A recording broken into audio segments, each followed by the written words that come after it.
ನಮಸ್ತೆ ಸ್ನೇಹಿತರೆ, ನೋಡಿ ಇವತ್ತು ಬಂದಿರೋಂಥ ಜಾಗ 1 ಎಕರೆ 10 ಗುಂಟೆ 25 ಸೆಂಟು. ಇದು ಅಣ್ಣ ತಮ್ಮದಿರ 5 ಜನ ಭಾಗ. 30 ಅಡಿ ರಸ್ತೆ ಸಿಗುತ್ತೆ, ಎಲ್ಲ ಬಿಟ್ಕೊಂಡಿದ್ದಾರೆ 5 ಜನಕ್ಕೆ. ನೋಡಿ ಇಲ್ಲಿ 30 ಅಡಿ ರಸ್ತೆ ಬಿಟ್ಟರೆ ಇಲ್ಲಿ ಮೇಲಿಂದ ಜಾಗ ಒಂದು 50 ಸೆಂಟು ಎಕ್ಸ್ಟ್ರಾ ಇದೆ. ಒಟ್ಟು 1 ಎಕರೆ 30 ಗುಂಟೆ ಸಿಗುತ್ತೆ ನಿಮಗೆ.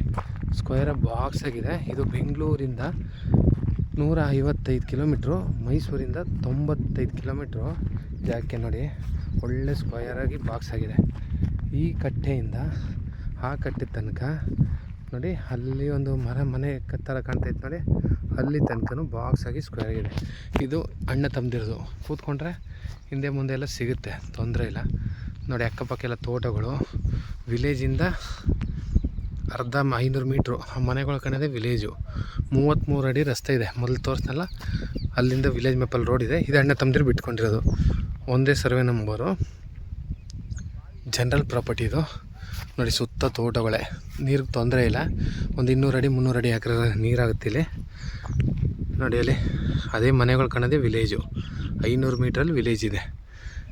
ನೋಡಿ ಪಕ್ಕ ಎಲ್ಲ ತೋಟಗಳು, ತುಂಬ ಚೆನ್ನಾಗಿದೆ ಜಾಗ. ಟೌನಿಂದ ಒಂದು 5-6 ಕಿಲೋಮೀಟ್ರು.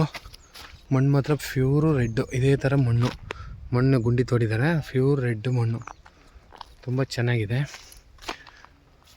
ಫಾರ್ಮ್ ಹೌಸ್ ಮಾಡ್ಕೊಂಡು ಯಾರಿಗಾರು 1 ಎಕರೆ 10 ಗುಂಟೆ 1 ಎಕರೆ ಈ ಥರ ಬೇಕು ಅನ್ನೋರಿಗೆ ಇವರು 30 ಲಕ್ಷ, ಟೋಟಲ್ ಎಕರೆಗೆ 30 ಲಕ್ಷ ಹೇಳ್ತಾರೆ. ಟೋಟಲಾಗಿ ಒಂದು 35 ಬೀಳುತ್ತೆ. ತುಂಬ ಚೆನ್ನಾಗಿದೆ ಜಾಗ.